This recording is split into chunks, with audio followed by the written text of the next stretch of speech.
think the Iranian-American community has a fantastic potential to play a pivotal role in the United States, in the democracy of the United States, when it comes to formulating policies that will make this country even greater and make our foreign policy vis-a-vis Iran even greater. And this is important because the foreign policy of the United States towards Iran is critical when it comes to determining the prospects of pro-democracy elements in Iran to succeed. And here we as Iranian-Americans can play a fantastic role. Just as much as the Iranian-American community has made its mark on the American society when it comes to academia, science, business, education, we also have an ability and in many ways a duty to make the same mark and the same contribution when it comes to America's democracy.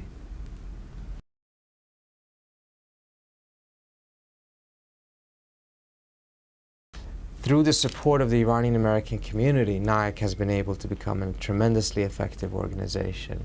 And we have had many successes in which we've shown the Iranian-American community how we can achieve so much when we work together. For instance, in 2003, only a year after NIAC had been created, Monster.com, this major job website, started to discriminate against Iranian-Americans simply because they were born in Iran or because they had been educated in Iran. The word Iran essentially was eliminated from their resumes. So if you had gotten your PhD from Sharif University, you would look like a high school dropout because you would not be permitted to list that in your resume.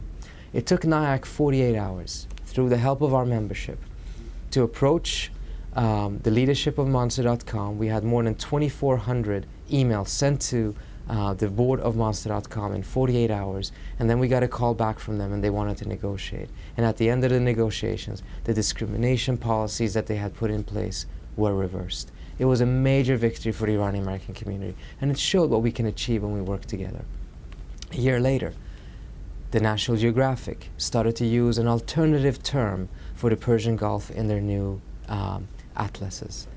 We contacted them. We had thousands and thousands of Iranian-Americans email National Geographic through our system and request that they would reverse back and that they would not play politics with the naming of seas and waters and issues of that kind in their maps. It took us 8 weeks, but at the end of that 8 weeks, the Persian Gulf was still named the Persian Gulf. And it was yet another example of what we can achieve when we work together.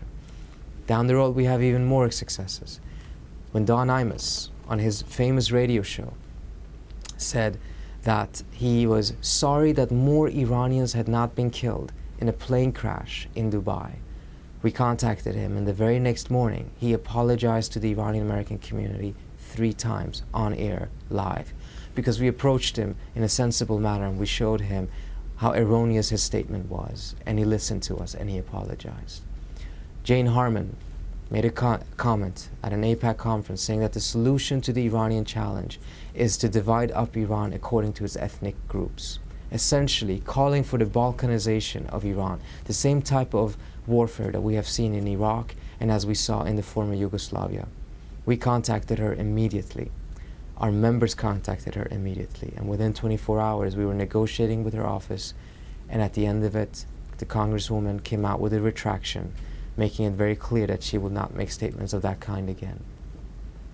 When one of the most powerful organizations in 2008 sought to pass a resolution in Congress that would have paved the way for war between the United States and Iran by calling for a naval blockade, which is an act of war, NIAC was there, together with a coalition of organizations such as Christian groups, Jewish American groups, security organizations.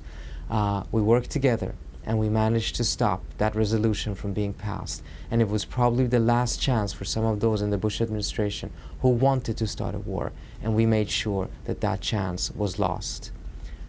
It shows that our community has an amazing ability to do good in this country, to contribute to our democracy, to contribute to the decision making by participating. And we urge you as an Iranian-American to join our organization and help shape our agenda. It's the members of our organization that decide what we push for. The majority view in our organization currently is against war, in favor of diplomacy, critical of broad-based sanctions, but favorable towards targeted sanctions, sanctions that hit the very same people who have been violating human rights in Iran, instead of hitting the people who has had their human rights violated, as well as promotion of human rights in Iran in a broader sense. These things we have shown can be achieved when we work together, and we hope that you also will join us in making sure that this agenda is achieved.